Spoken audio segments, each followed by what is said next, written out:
Okay, it's good to see everybody today. I'm happy to be back on today. I want to talk today about why we should talk about midlife and Gen X. So, my name is Deborah Heiser. I'm an applied developmental psychologist, and I have been studying aging since the 1990s. And I look at midlife, and I switched and pivoted years ago to talk about and look at and study everything good about growing older. I used to only look at the negatives when it was the 90s. It was a scary time because there was a whole lot happening where people thought of aging as just physical decline and all sorts of diseases that no one wants to get, like Alzheimer's and other things. So I'm here to talk about the things that we have to look forward to. I'm the author of The Mentorship Edge. I have two books. This is my most recent book, The Mentorship Edge. And I also was founder of the Mentor Project and was CEO for 8 years. So I'm excited to talk a little bit about a lot of this. You can find a lot of my writing on Psychology Today. It's called The Right Side of 40. And you can also find it on my Substack, which is also called The Right Side of 40. So if you're looking for information on anything to do with midlife and the positive aspects of it, check me out there. And obviously, you can find me at YouTube and on TikTok. So let's get started. Midlife today is age 40 to 65. And Gen Xers are redefining both work and life stages in this time period. And thank you for the likes. I appreciate you. And good to see you back.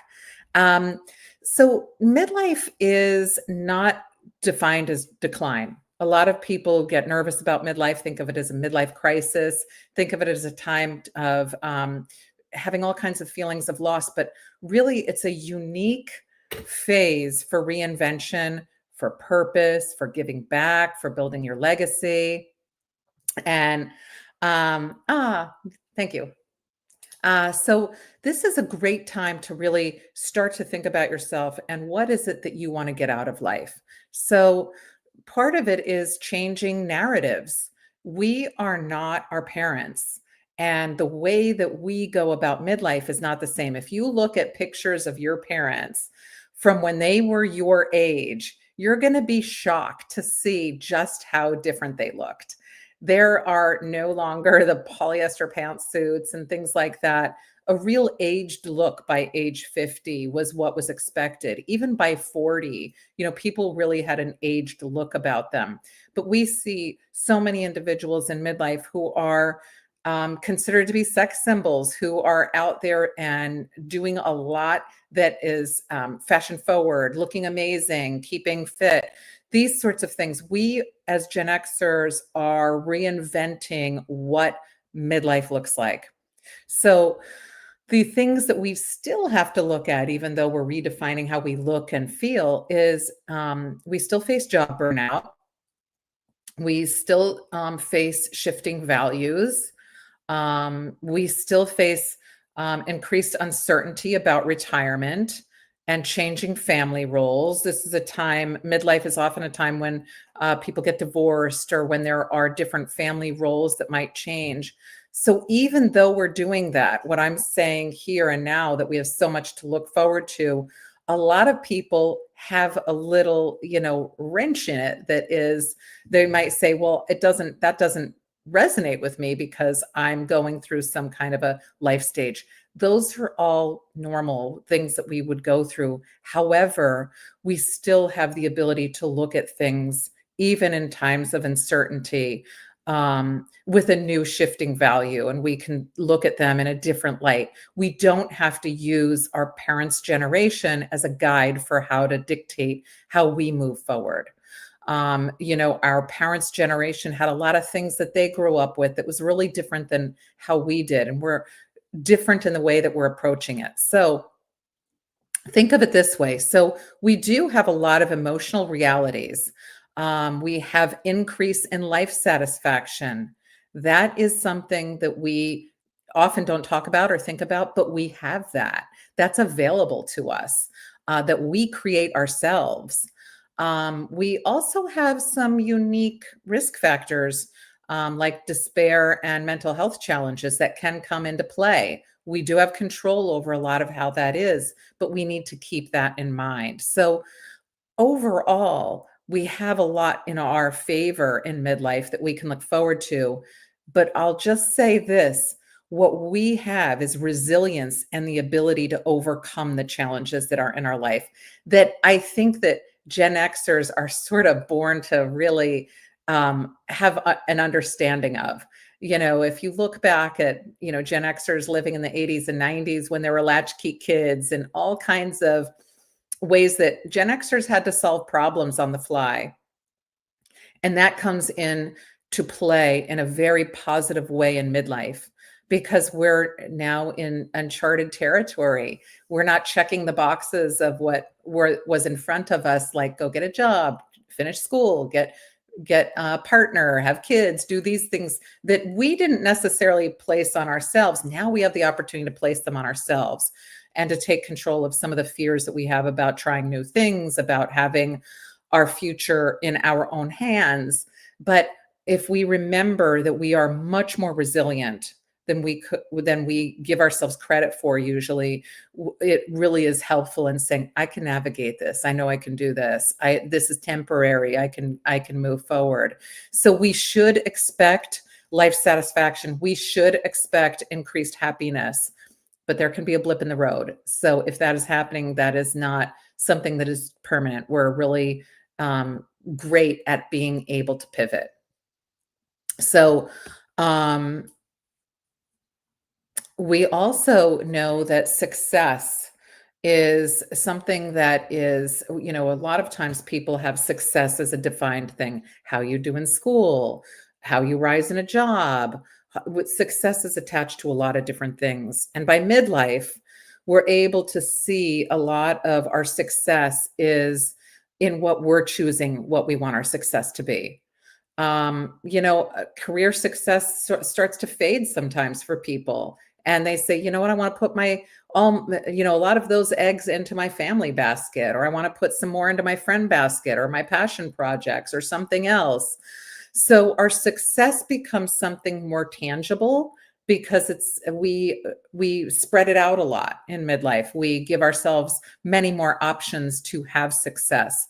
And that doesn't feel as pressure filled as when you're in school and you're saying, I have to have all this success in order to get into college. So your academic success is all that you're really thinking about. Or if you're looking to rise in a job or get a job and it's all there, or it's parenting and it's all that. By midlife, we have learned that we have a lot of different slices of the pie that we can have success in. And that looking to get 30% success is way easier and better than looking for 100% success in one thing. So this is the time to try new things, to put yourself out there, to say, oh, good, my success just has to be good enough. I don't have to be like phenomenal in everything. And that's one of the nice things about the reframing in midlife that we all can do. And that Gen Xers in particular are good at, because we are good at pivoting and looking at different ways of doing things. And so if you were able to apply a success to those different things, it really is helpful. Even saying, hey, I'm resourceful. I can solve a problem in many different ways. Those sorts of things are success as well. So if I'm going to go over some of the top Gen X midlife challenges, it's sometimes good to remind ourselves of what these are, because it can be very overwhelming when we're in the middle of midlife, and we're saying, oh, gee, I feel like I'm getting hit in many different directions from things. Here are some of the top 10 things. Career burnout. That can feel like boredom. And that can be a problem for a lot of people because this challenge is, gee, what do I do now? I'm feeling totally burned out at work.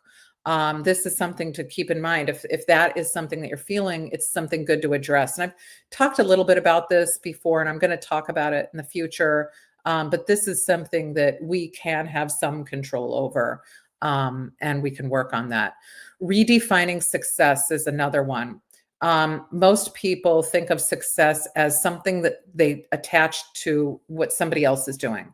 Oh, the Joneses, they have so much more money than me. Someone has a better car than me. Somebody has better whatever. Whatever that is, we look at success in terms of what we don't have. We need to switch that. What are the things that you feel great about and redefine success? Do you have something that you've always strived for? Are you doing something that is unique or interesting? Do you make impact in the world? Success can look like a lot of different things. Success can be that you have navigated a tricky scenario. It can be that you've overcome an illness. It can be that you have done something in your community that matters to you. Whatever that is, redefine success so that it's tangible and it makes sense. And I can obviously talk more about that in another one of these, but success is one of those things that can be very hard on midlifers because when you're assessing and saying, what does my life look like? A lot of people compare it to what other people have. And this is your race. Run it yourself. You do not need to look at somebody else's success and say, that should be mine. In fact, when I talk to people, they'll often say, I don't even want what other people have, but I felt like I needed to in order to feel success. So a person might say, oh, I know this person, got a certificate in something, or somebody got a degree in something, or somebody has something. And then I say, oh, would you have wanted to take that certificate course? No, I'm not even interested. Those are the kinds of things that we have to redefine with regard to success in midlife, because we will chase a whole bunch of stuff we don't even want otherwise. It's part of FOMO, and it's an easy enough fix. Another thing that can plague midlifers or be challenges is financial stress and retirement fears. And kind of like success, this one is interesting. If you look up on the internet anything about retirement, you're going to feel overwhelmed probably. And that's because you're going to see how much you're supposed to have, and it changes, from place to place that you read, and you might feel like, oh my gosh, I'll never get there. Well, if you're able to look at it and say to yourself, I have flexibility.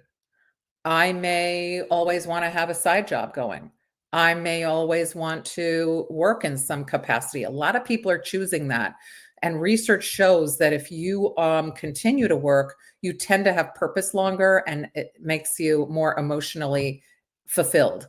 So if we look at retirement not as something that it's a checkbox, but something that we'll do when we want to do it, and that we can always leave a door open for side hustles that give us a little bit of extra cash if we want that might give us a little bit of extra insurance if that's what we're looking for, it takes away some of that scariness about retiring. Health changes, look at these. These are from midlife. I remember turning like 40 and being like, I can't see the menu. And I had no idea that I just needed reading glasses. These health changes can be scary for a lot of people because it's the first time that you feel vulnerability.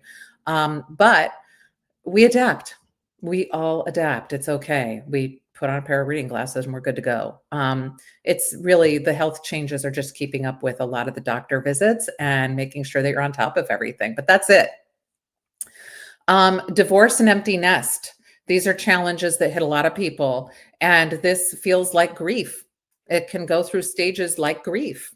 And that is something that, we can get through. And that we do. And there are ways to look at that. There's an empty nest coach that's on TikTok that you can even check out a lot of he has a podcast and TikTok on this, but on empty nest, because there's a need for this. A lot of people think they're all alone in how they feel about having an empty nest, or feeling, like they're alone in how they feel about divorce. But these are common, and there are ways to get around these and to feel okay about it. Shifting identity is another. A lot of people choose to shift identity in midlife, and that is because most of us tie our identity with our business card.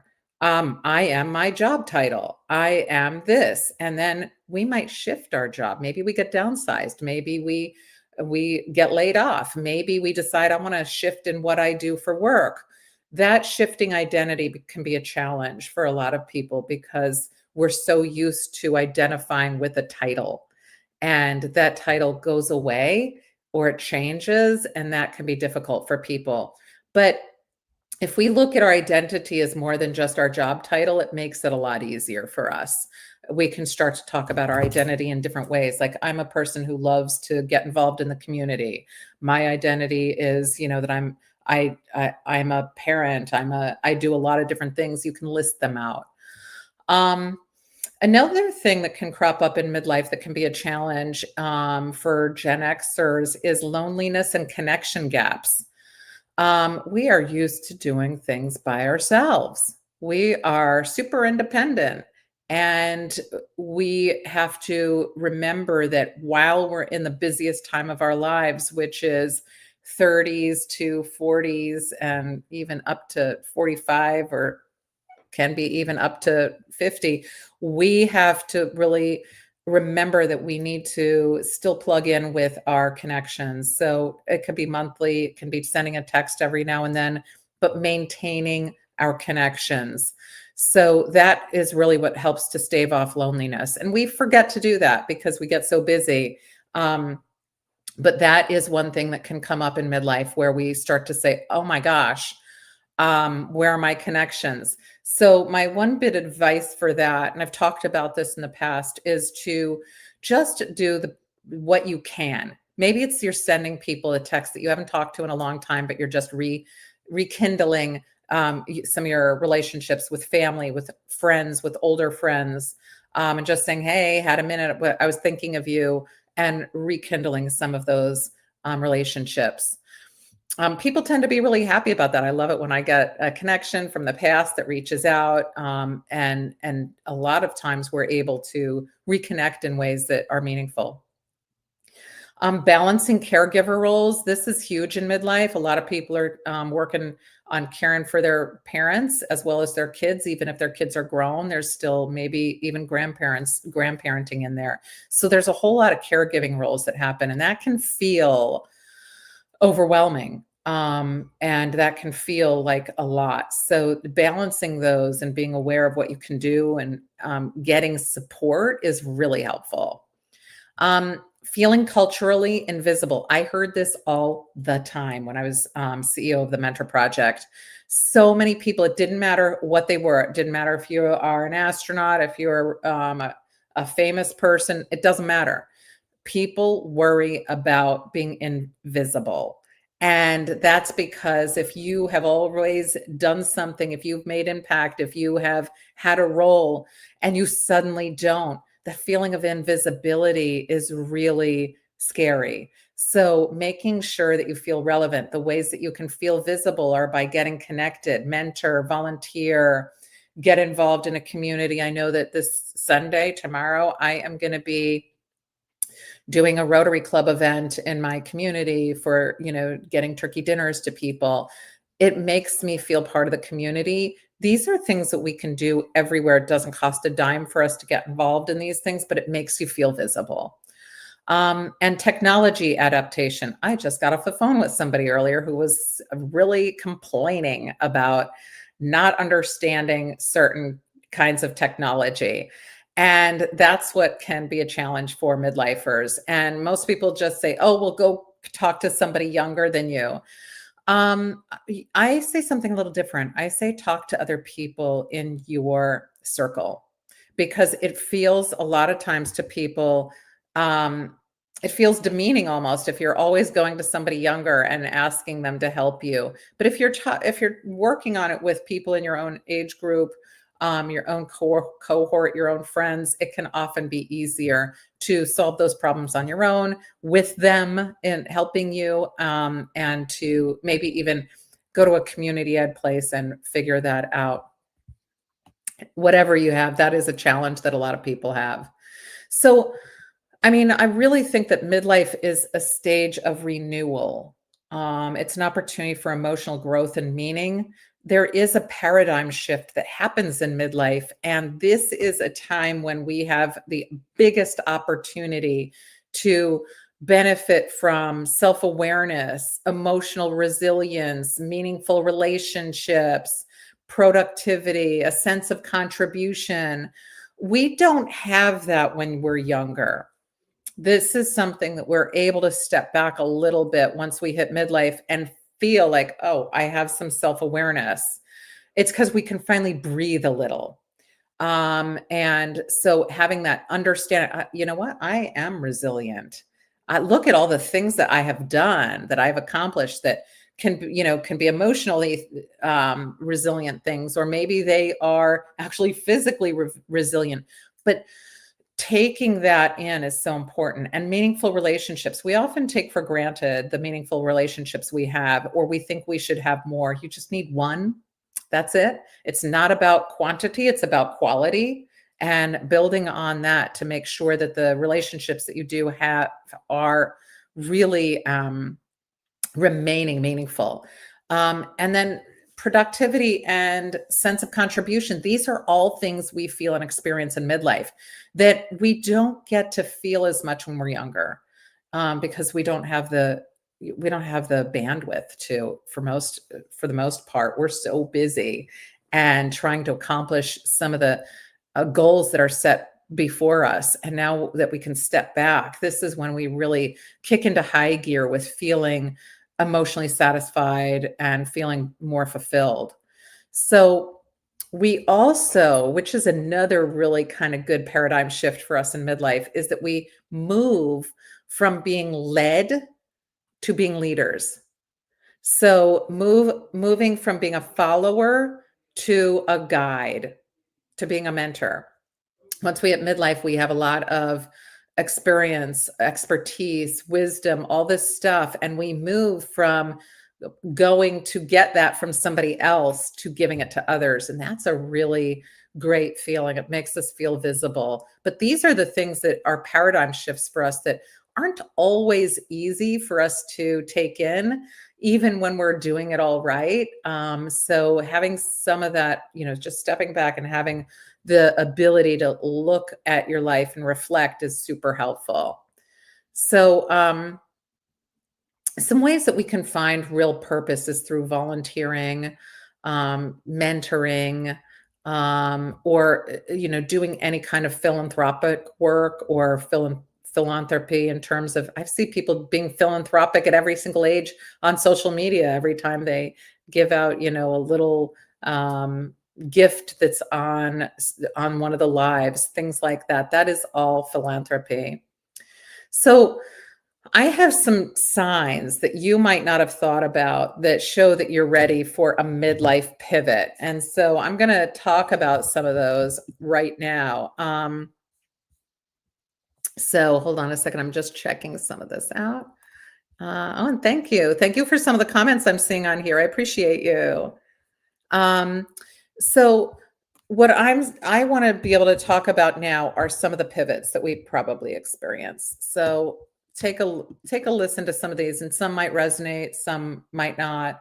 But some signs that you're ready to make a midlife pivot are that you're craving new personal or professional meaning. Don't say to yourself, if you start to feel that you should just dismiss it. You might be craving new personal. Maybe you have a personal friend group that you're hanging out with or doing things, but you're craving more. Then go get that. You should go look for that. I'm not saying ditch all your friends. I'm saying go look for some of that. You might be growing and you need to experience new and different people. Also, professional meaning. It doesn't mean that you have to quit your job. It might mean that you do something extra outside of your job. So, sometimes we need to pivot, and it's very important to listen to and feel, recognize those signs that we're feeling. Another sign is the greater desire to help others. I have seen this like unbelievably. I was CEO of the Mentor Project, and we couldn't keep up with the number of people, especially in midlife, who wanted to help others. And I myself feel that it's like an itch that you get all of a sudden that you have to scratch, where you want to help people. Seeking new learning adventures. I would not have predicted this when I was younger, but I can't tell you how many Coursera courses I've taken in midlife because I wanted to learn. And if you had asked me that in college or high school, I would have been like, I'm not going to try to learn at all if I don't have to. But there, if you might get that desire, and it could be in anything, maybe it's a new craft or it's a new hobby that you want to do. That's another thing that happens in midlife. Um, Another one is emotional stability outpacing your earlier years. And what that means is that you might feel more emotionally stable. People don't get under your skin the same way. Things don't bother you as much that maybe bothered you earlier, that you're feeling a lot more emotionally stable in things that would have really gotten to you. Another thing is reclaiming neglected passions. So I know a ton of people who've said, I used to play an instrument when I was young and I never brought it out. So there's somebody I know who went back to playing the flute, playing the piano, getting back to some of those neglected passions. People paint all the time. I know so many people who took up painting again. Any other thing that they once did that they enjoyed. People will take up sports that they didn't, get to do for 10, 20 years, and they'll go back and reclaim those, which is a great thing to do. Another thing that shows that you are ready for a midlife pivot is having stronger boundaries in relationships. So you might say, you know what, I'm not taking that anymore from people. I was always the one that, hey, I'm going to be the nice person. If somebody wants somebody to do something, I'll do it, or I'll always just try to make everyone happy or be a people pleaser. This is a time that you're ready for a midlife pivot when you start to feel like you want to have stronger boundaries in your relationships and you start to set those. Another one is curiosity about legacy. This is a big one that I see with a lot of people is the curiosity about what is my legacy? What will people remember about me? What is it that I want people to remember about me? What would I want my legacy to be or to look like? That's a really big one that I see all the time. Willingness to experiment and fail. Midlifers are oftentimes a lot more willing to do this. But if you're feeling like, you know what, I'm going to put myself out on a limb and I'm going to go do something completely different and it's okay if I fail, that is saying you're ready for a midlife pivot. Letting go of old identities and roles. That's another one. And a desire to mentor or guide others. So these are things, if you're feeling any of these, and a lot of people, when I say mentor or guide others, they think, I don't know if I want to go work one-on-one and mentor somebody. Mentoring, there's a modern form of mentoring that I often talk about, and I wrote about it in the Mentorship Edge. And that is, if you go out and you want to start podcasting, if you want to go out and write blogs, that's mentorship. That's a modern form of mentoring. Coming on and doing a live and talking about what you're passionate about, that is a form of modern mentorship.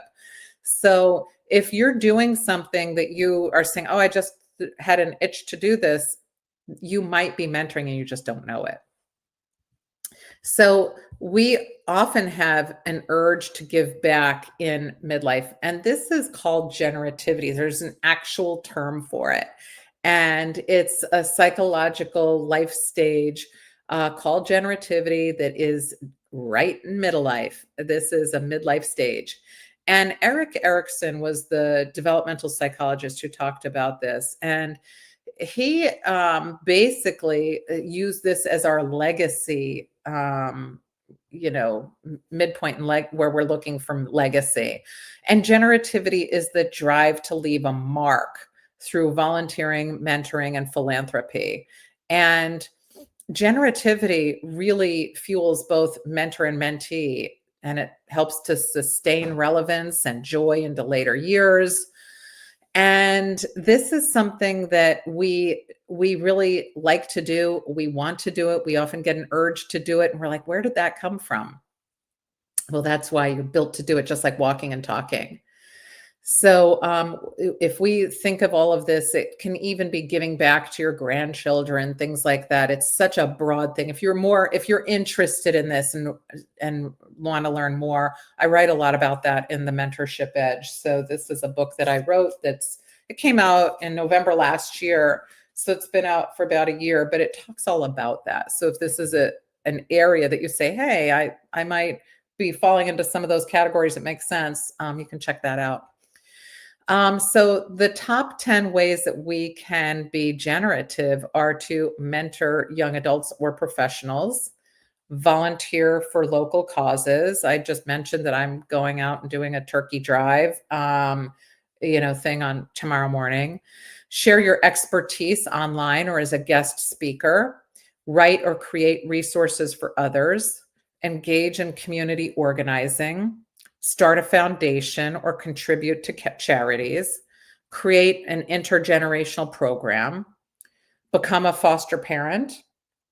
Lead peer support groups, or champion a cause or a movement. All of these things are things that are readily available to us. They're free. We can do these really pretty easily, and they might fall within something that you're already passionate about.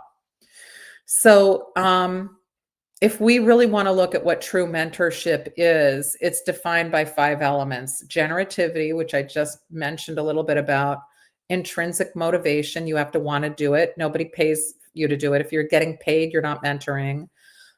Meaningful connections, you have to like the person. Trust, you have to trust the person, and having a goal. So you really do need to have a goal that you're working towards.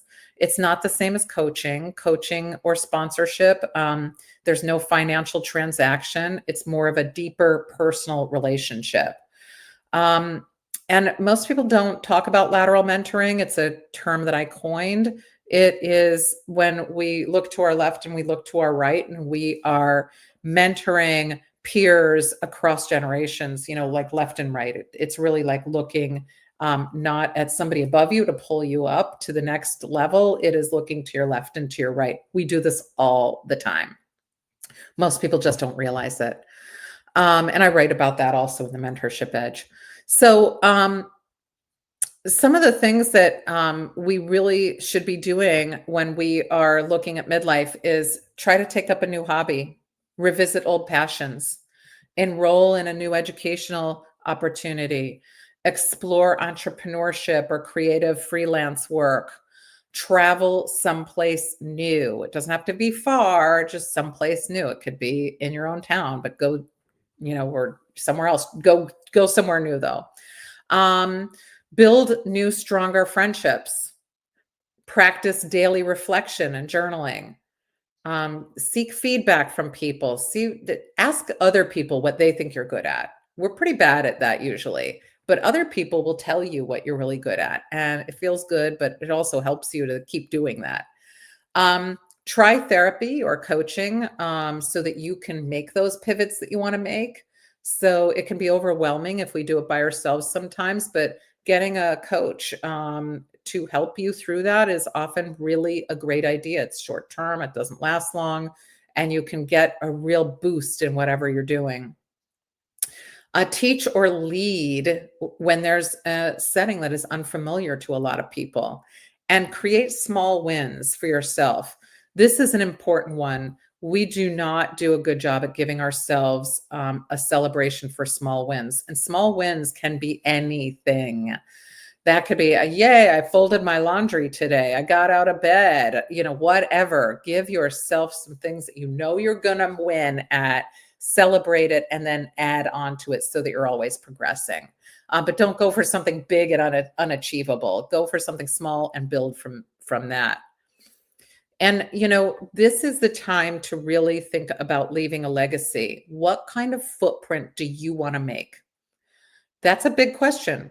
What do you want to be remembered by? We don't live forever. If you're not around, what do you want people to be saying about you? What do you want them to think about you?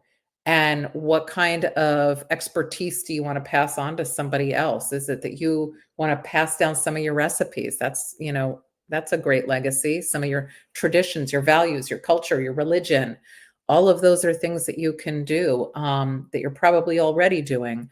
But think to yourself, what kind of footprint do you want to make? And how can you institutionalize those values through others? How do you want to do it? Do you want to mentor somebody? Do you want to give money away? Do you want to volunteer somewhere to get that done? How is it that you want to leave your legacy? And take a tiny step in that direction, just a tiny step in one of those directions in some way. Maybe you are going to share your traditions and values with somebody. The holidays are coming up. Maybe you're going to take the time to say, I am going to share my traditions with people. Whatever that practical small step is, you can take that, count that as a win, and move forward with it. So, um, start a mentoring initiative, create a family tradition. Maybe you want to add some life lessons to it that you've gotten from your family that you want others to know. Um, Give a scholarship. It doesn't have to be a lot of money, but one that you can have every year that goes out. Write a blog. It's free. Go to Substack, create a free Substack, and have a blog and write something that matters to you. Foster organizational change at work. That could be smiling when you pass people. It's holding the door for somebody else. Those tiny acts make a big difference. Um, Launch a social enterprise. People do that all the time. Record your stories for future generations. That's a really big one. You can do that. I don't see it, but I have a book that somebody made in the family of, my grandparents, and I didn't know a lot of the stuff that was there. And so that was a really cool thing that they did. You could do that. Support mental health or social causes that matter to you. And really try to model the behavior that you want, because people will remember you for how you acted and how you made others feel. So start acting like that, like the way that you want people to remember you. So I enjoyed being on here today. My name is Deborah Heiser. I'm an applied developmental psychologist. I was founder and CEO of the Mentor Project for 8 years, and I wrote the Mentorship Edge. And I'm on here. I try to come on almost every day, so I hope to see you back again. But you can find me on YouTube, and you can find me on TikTok, and ask any questions that you have. I'm always happy to answer them. Have a great day.